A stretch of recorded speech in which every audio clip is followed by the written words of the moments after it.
biggest myth about big data is that it's magic and it's going to solve all your problems. And, that's just not the truth.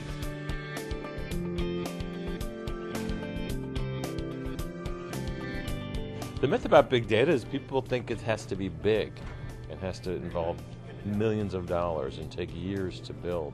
The myth is that we've got it figured out, that we can tell you what it is and how it works and where the opportunities lie, and that it's just putting the jigsaw puzzle together. The truth about big data is you actually only need the little tiny slice of data that you need to solve your problem. What you really need is smart data, the right amount of data for the problem you're trying to solve. It's the deep end of the tech pool.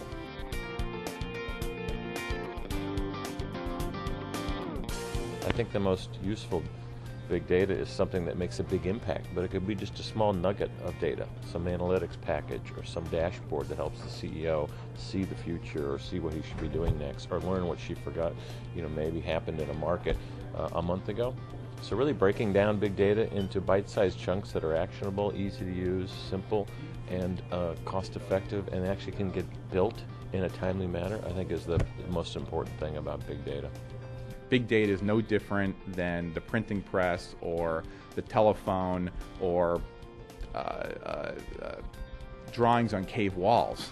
I mean, it's just a new technology that we have to figure out as human beings how to best adapt to our culture.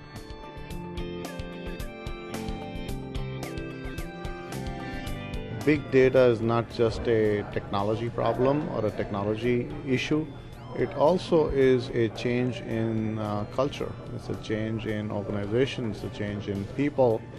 So the mindset and cultural change actually turns out to be a lot harder than the technology.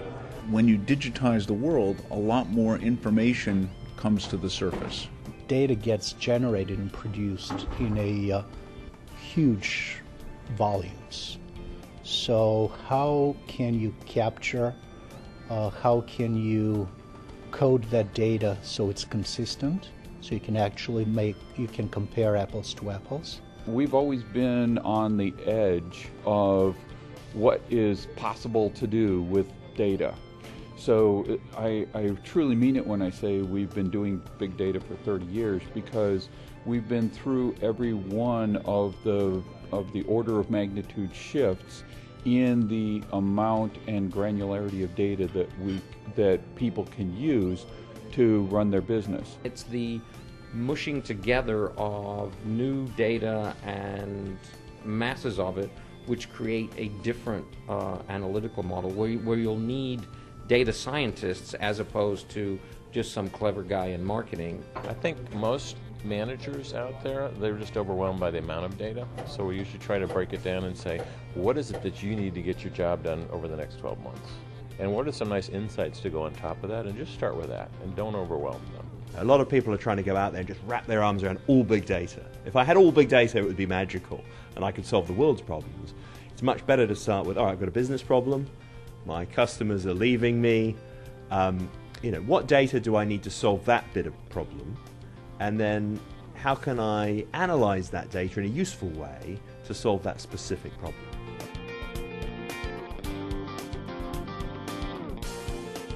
The conversation really that the CIO's organization needs to have is, these are our business challenges, these are the opportunities, this is the competitive advantage, and therefore this is how we get there, as opposed to starting with, this is big data and this is why we should buy into it. If you take 5 financial institutions, 4 of them are going to do this willingly. One of them who wants to resist either is going to break down that resistance, or they're not going to be around in a couple of years, because their competitors and their peers in the industry will have done this, they'll have mastered it, and they'll advance the value of the big data so much that the holdouts are going to suffer. So they're going to have to get there eventually. There are companies that are absolutely embracing it and taking it on as a huge opportunity, looking as that is their future. And there are companies who are scared to death of it. And there are companies who only speak the buzzwords and don't actually even know what it means or what it could mean to their company, positive or negative. The most advanced players in big data are really the online commerce and online retail folks.